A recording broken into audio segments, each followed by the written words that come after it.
जय हिंद, वंदे मातरम। स्वागत है आप सभी मेरे प्यारे विद्यार्थियों का आपके अपने YouTube channel Subhash study centre पर। जितने भी मेरे प्यारे बच्चे कक्षा 10 के विद्यार्थी हैं और 2024 बोर्ड परीक्षा देने वाले हैं, आज के इस वीडियो में मैं आपके लिए लेकर के आ चुका हूं हिंदी विषय का मॉडल पेपर।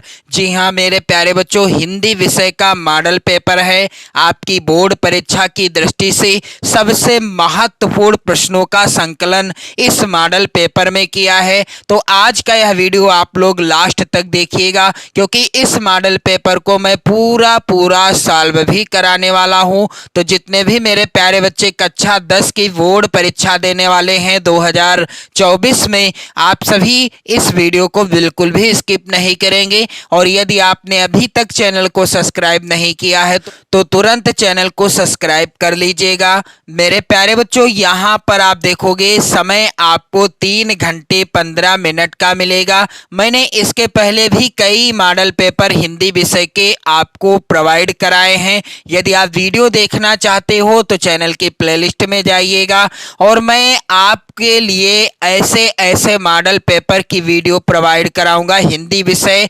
सामाजिक विज्ञान विषय, गृह विज्ञान विषय और चित्रकला विषय से रिलेटेड जितने भी महत्वपूर्ण प्रश्न होंगे उन पर आधारित मॉडल पेपर की वीडियो आपको प्रोवाइड कराता रहूंगा। रेगुलर आपको वीडियो देखने को मिलेंगे। आप धुआंधार तैयारी कर सकते हैं 2024 बोर्ड परीक्षा की। तो यहाँ पर आप देख रहे हैं पेपर में आपको 3 घंटे 15 मिनट का समय मिलेगा। पेपर का पूर्णांक 70 अंकों का रहेगा, जैसा कि मैंने आपको कई वीडियो में भी बताया है। यहाँ पर कुछ निर्देश दिए गए हैं। पहला है, यहाँ पर पहले आपको 15 मिनट पहले ही आपको क्या मिल जाएगा, पेपर मिल जाएगा। किस लिए? ताकि आप पेपर को अच्छे से पढ़ लें। और मैं आपसे बताना चाहूंगा कि जब भी आप पेपर पढ़ें, जो आपको उत्तर आता है, यानी जिस प्रश्न का आपको उत्तर बिल्कुल सही तरीके से पता है, सबसे पहले आप उसी प्रश्न को क्या करेंगे, सॉल्व करेंगे। तो मेरे प्यारे बच्चों, इस चीज का भी आप विशेष ध्यान दीजिएगा। जैसे जैसे आपकी बोर्ड परीक्षा नजदीक आती जाएगी, मैं आपको सारी चीजें बताता जाऊंगा। तो मेरे प्यारे बच्चों, अगला है यहाँ पर प्रश्न पत्र 2 खंड, खंड आ एवं खंड बा में विभाजित है। 2 खंडों में पेपर विभाजित हुआ देखने को मिलेगा। और मेरे प्यारे बच्चों, खंड आ में 20 अंक के कितने 20 अंक के बहुविकल्पी प्रश्न दिए गए हैं, जिनका उत्तर आपको कहां पर फिल करना है। तो मैं आपको बताना चाहूंगा, आपको ओएमआर सीट में 20 बहुविकल्पी प्रश्नों का उत्तर फिल करना होगा। यदि आप वीडियो देखना चाहते हैं ओएमआर सीट से रिलेटेड तो आप लोग चैनल की प्लेलिस्ट में जाकर वीडियो देख लीजिए। मैंने ओएमआर सीट को भरने का तरीका बताया है और जो 20 प्रश्न आते हैं उनको भी भरने का तरीका बता दिया है।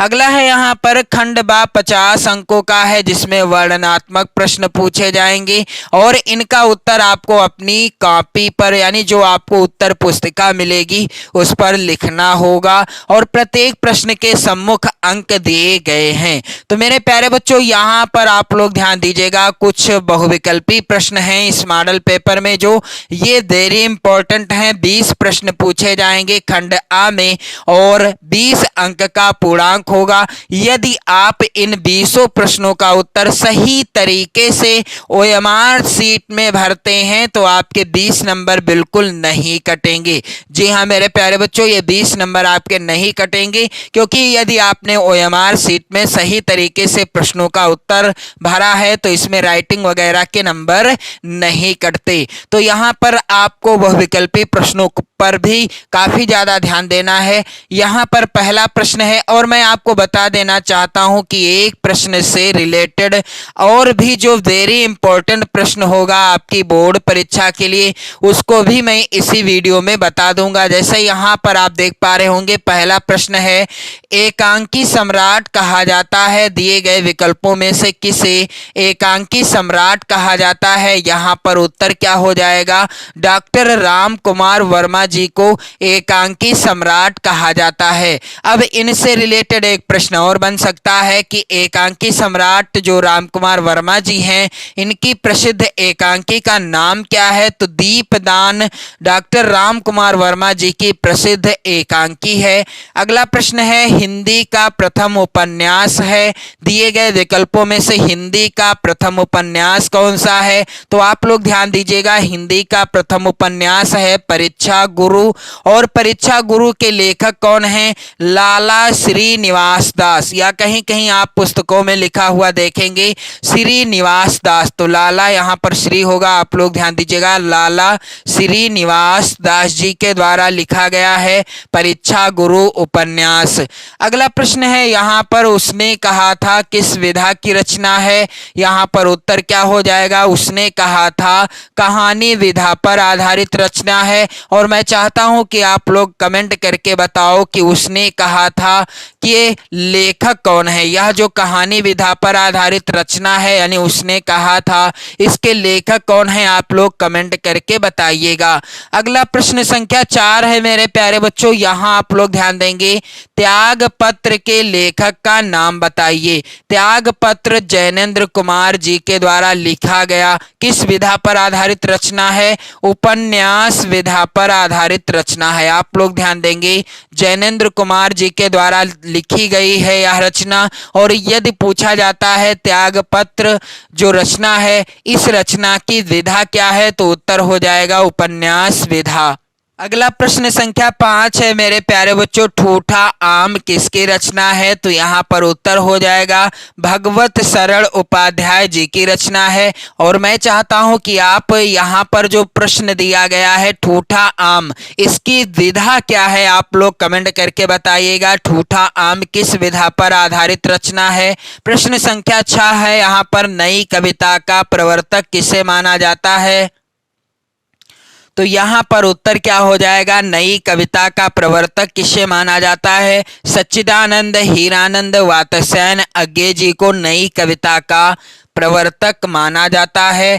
प्रश्न संख्या 7 है मेरे प्यारे बच्चों, निज भाषा उन्नति अहे सब उन्नति को मूल, उक्त के लेखक कौन हैं? तो यहाँ पर उत्तर हो जाएगा निज भाषा उन्नति अहे सब उन्नति को मूल। यह भारतेंदु हरिश्चंद्र जी के द्वारा लिखी गई पंक्ति है। और मेरे प्यारे बच्चों यहाँ पर आप ध्यान देंगे, प्रश्न संख्या 8 है, कौन सी रचना कविवर पंत की नहीं है? तो सुनहले शैवाल यानी सुनहरे शैवाल, चिदंबरा, युगवाणी और लोकायतन। इस प्रश्न का आंसर आपको बताना है कमेंट करके कि दिए गए विकल्पों में से कौन सी रचना है जो कविवर पंत यानी सुमित्रा नंदन पंत जी के द्वारा नहीं लिखी गई। अगला प्रश्न संख्या 9 है, कला और बूढ़ा चांद रचनाकार हैं, यानी कला और बूढ़ा चांद रचना के रचनाकार कौन हैं? उत्तर हो जाएगा यहाँ पर गिरिजा कुमार माथुर जी। गिरिजा कुमार माथुर जी के द्वारा रचित है यह रचना कला और बूढ़ा चांद। अगला प्रश्न संख्या 10 है मेरे प्यारे बच्चों, भारत भारती के रचनाकार कौन हैं? तो भारत भारती के रचनाकार हैं मैथिली शरण गुप्त। और मैथिली शरण गुप्त जी से एक प्रश्न और बन सकता है, वो है यहाँ पर आप लोग ध्यान दीजिएगा, मैथिली शरण गुप्त जी को राष्ट्र कवि की उपाधि से भी सम्मानित किया गया, यानी राष्ट्र कवि भी कहा जाता है किसे? मैथिली शरण गुप्त जी को कहा जाता है। अगला प्रश्न है, करुण रस का स्थायी भाव क्या है या क्या होता है? तो करुण रस का स्थायी भाव क्या है मेरे प्यारे बच्चों?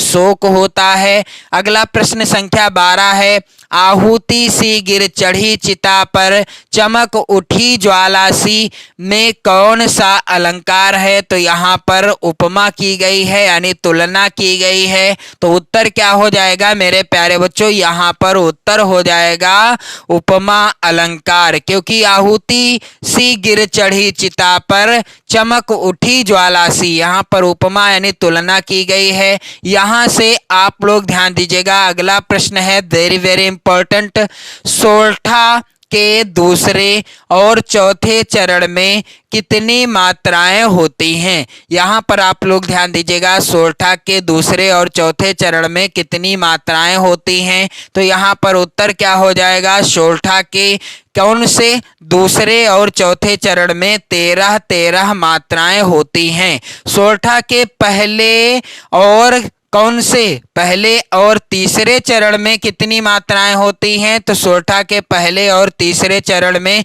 11 मात्राएं होती हैं। सोरठा के दूसरे और चौथे चरण में 13 मात्राएं होती हैं। अगला प्रश्न संख्या 14 है। यहाँ पर अधिकार शब्द में कौन सा उपसर्ग लगा है? तो यहाँ पर आप लोग ध्यान दीजिएगा, अधिकार शब्द में अधि उपसर्ग लगा हुआ है। प्रश्न संख्या 15 है। सप्तऋषि में कौन सा समास है? तो सप्तऋषि में मेरे प्यारे बच्चों यहाँ पर आप देख पा रहे होंगे, मैंने आपको बताया भी था कि जिस समास का पहला पद, अब यहाँ पर पहला पद क्या है? यहाँ पर आप लोग ध्यान दीजिएगा, सप्त है पहला पद और ऋषि है दूसरा पद। जिस समास का पहला पद क्या हो? संख्यावाची हो, यानी गिनती बताने वाला हो, वहां पर होता है द्विगु समास। और बाद का जो पद है किसी समूह या समाहार का बोध कराए, तो वहां पर कौन सा समास होता है? द्विगु समास होता है। जिस समास का पहला पद संख्यावाची हो वहां पर होता है द्विगु समास। प्रश्न संख्या 16 है। ज्येष्ठ का तत्सम होगा, तो यहाँ पर क्या हो जाएगा मेरे प्यारे बच्चों? यहाँ पर उत्तर हो जाएगा ज्येष्ठ। अगला प्रश्न है यहाँ पर, तद स्त्रीलिंग शब्द का षष्ठी विभक्ति एक वचन का रूप होगा, तो यहाँ पर आप लोग ध्यान दीजिएगा, इस प्रश्न का उत्तर क्या होगा? आप लोग कमेंट करके जरूर बताइएगा।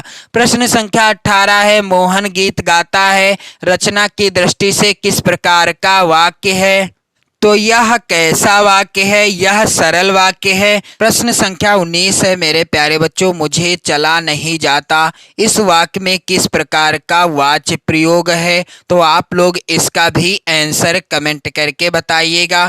अगला प्रश्न संख्या 20 है। शिक्षक कक्षा में छात्रा से पढ़वाता है, इस वाक्य में कौन सी क्रिया है? तो यहाँ पर आप विकल्प देख पा रहे होंगे, संयुक्त क्रिया, यौगिक क्रिया, प्रेरणार्थक क्रिया या नाम धातु। तो इसका भी आंसर मैं चाहता हूँ कि आप लोग कमेंट करके बताओ। मैंने आपसे केवल 3 प्रश्नों का आंसर पूछा है, मैं उम्मीद करता हूं कि आप लोग कमेंट करके जरूर बताओगे। अगला यहां पर खंड बा, जो कि वर्णनात्मक प्रश्नों पर आधारित होगा, 50 अंक के लिए यहां पर आप देख पा रहे हैं प्रश्न पूछे जाएंगे। यहां पर पहला है प्रश्न, निम्नलिखित गद्यांश पर आधारित 3 प्रश्नों का उत्तर दीजिए। आपको 6 नंबर मिलेंगे जब आप किसी एक गद्यांश के नीचे दिए गए 3 प्रश्नों का उत्तर दोगे।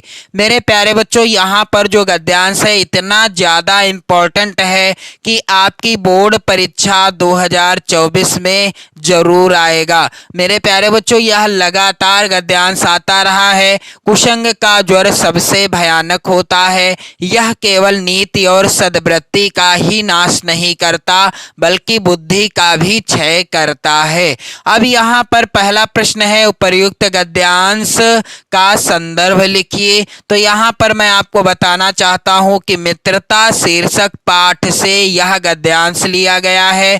लेखक हैं आचार्य रामचंद्र शुक्ल जी। आचार्य रामचंद्र शुक्ल जी के द्वारा मित्रता शीर्षक पाठ लिखा गया है। और मेरे प्यारे बच्चों, यहाँ पर अगला प्रश्न है गद्यांश का, गद्यांश के रेखांकित अंश की व्याख्या कीजिए। तो गद्यांश के अंतर्गत जो भी अंश रेखांकित होगा उसी की आपको व्याख्या करनी है। अगला प्रश्न है, सुदृढ़ बाहु का क्या अर्थ है? तो इस तरीके के प्रश्न का उत्तर आपको गद्यांश में ही मिल जाएगा। अथवा में यहाँ पर गद्यांश है, वर्तमान युग में भारतीय संस्कृति के समन्वय के प्रश्न के अतिरिक्त यह बात भी विचारणीय है, इसकी भारत की प्रत्येक प्रादेशिक भाषा की सुंदर और आनंदप्रद कृतियों का स्वाद भारत के अन्य प्रदेशों के लोगों को कैसे चखाए। दर्शाया जाए। तो मेरे प्यारे बच्चों, यह जो है गद्यांश लिया गया है भारतीय संस्कृति शीर्षक पाठ से,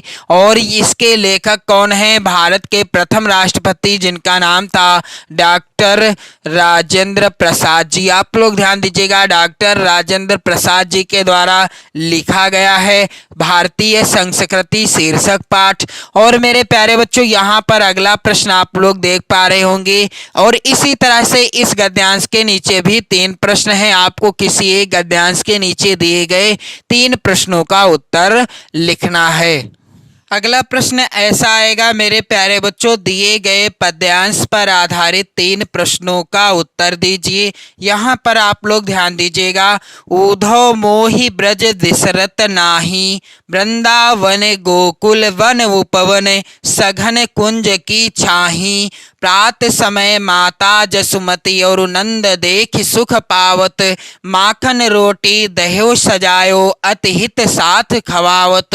तो यह जो पद्यांश दिया गया है, मैं आपको बताना चाहूंगा कि यह सूरदास जी के द्वारा रचित पद शीर्षक पाठ से लिया गया है, और इस पाठ के सभी पद्यांशों को मैंने पढ़ा दिया है। आप वीडियो देख सकते हैं, चैनल की प्लेलिस्ट में बिल्कुल आसान व्याख्या बताई है ताकि आपके सीधा दिमाग में बैठ जाए।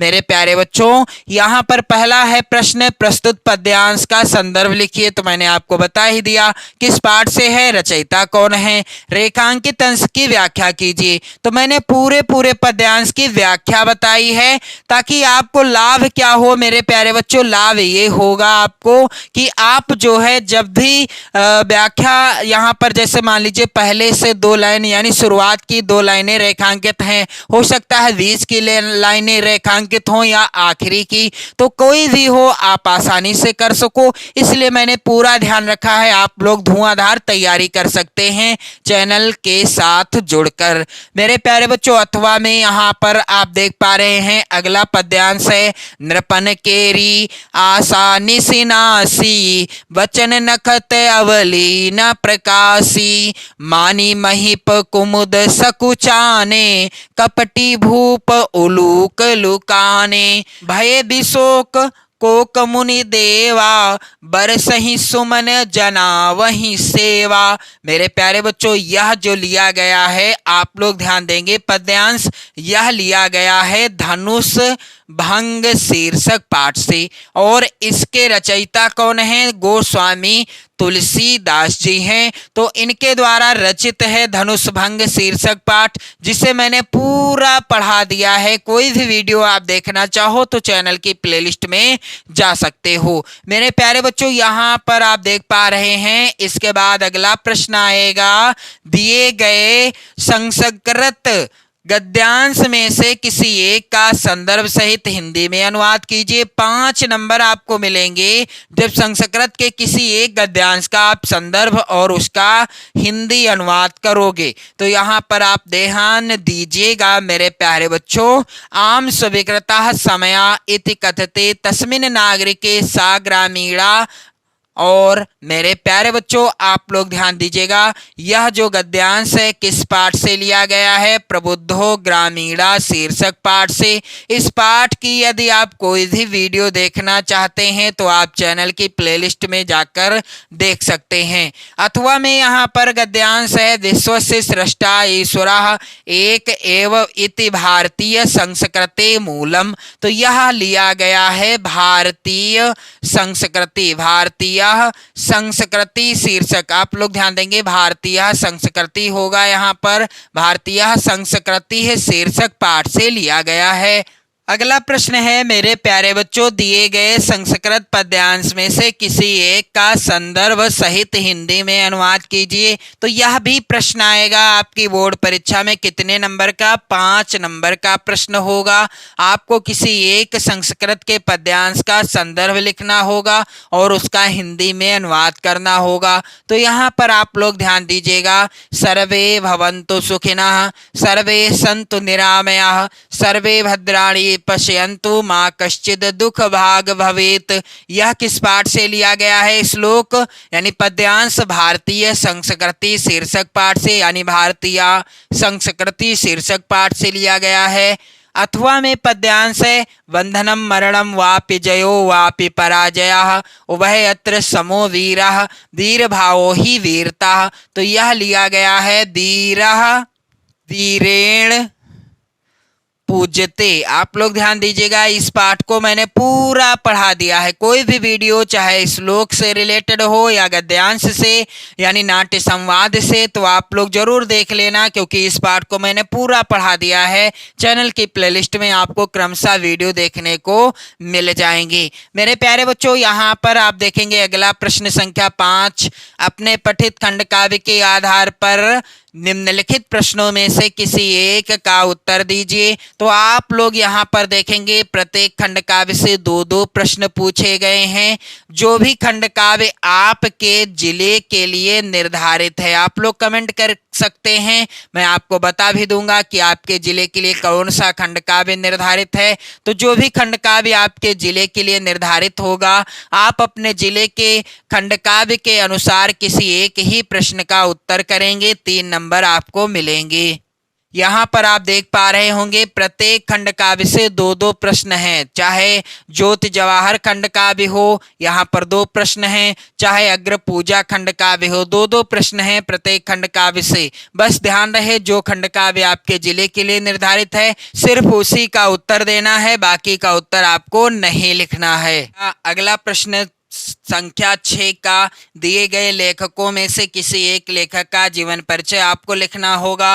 5 नंबर आपको मिलेंगे जब आप किसी एक लेखक का जीवन परिचय लिखोगे और उनकी प्रमुख रचना का उल्लेख करेंगे, यानी उनकी प्रमुख रचना का नाम लिखोगे। यहाँ पर आप देख पा रहे होंगे डॉक्टर राजेंद्र प्रसाद, जयशंकर प्रसाद, आचार्य रामचंद्र शुक्ल, तीनों महत्वपूर्ण लेखकों का जीवन परिचय बिल्कुल आसान शब्दों में मैंने बताया है। आप वीडियो चैनल की प्लेलिस्ट में जाकर देख लीजिएगा। यहाँ पर आप देखेंगे अगला प्रश्न है, दिए गए कवियों में से किसी एक कवि का जीवन परिचय देते हुए उनकी एक प्रमुख रचना का उल्लेख कीजिए। तो यहाँ पर आप देख पा रहे होंगे 3 प्रमुख कवियों का नाम दिया गया है, बिहारी लाल, सूरदास, माखनलाल चतुर्वेदी। सभी से रिलेटेड वीडियो आप चैनल की प्लेलिस्ट में देख लीजिए।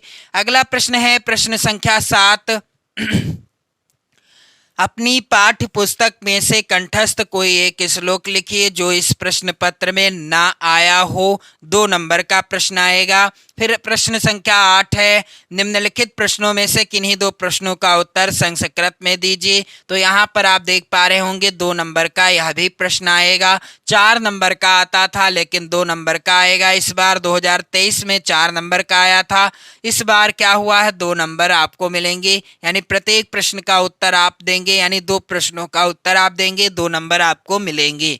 अगला प्रश्न संख्या 9 है, निम्नलिखित में से किसी एक विषय पर निबंध लिखिए। तो मैं आपको बताना चाहूंगा कि पर्यावरण प्रदूषण कारण एवं निवारण, इस पर मैंने निबंध बता दिया है। आया भी था बोर्ड परीक्षा में 2023 में और इस बार भी आएगा, क्योंकि लगातार ये निबंध पूछा जाता है बोर्ड परीक्षा में। मेरे प्यारे बच्चों, यहाँ पर आप लोग ध्यान दीजिएगा, अगला प्रश्न है और ये चीज ध्यान दीजिए, 7 नंबर आपको मिलेंगे निबंध के। 2023 में 9 नंबर आपको मिलते थे, यानी मिले थे। यदि आपने 2023 की बोर्ड परीक्षा में निबंध आधारित प्रश्न 9 नंबर का पूछा गया था, लेकिन 2024 की बोर्ड परीक्षा में क्या होगा, निबंध पर आधारित प्रश्न आएगा 7 नंबर का।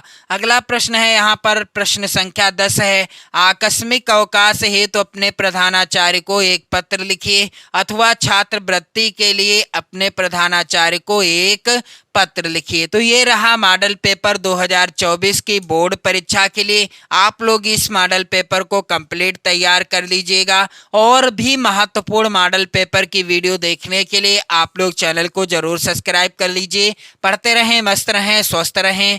जय हिंद।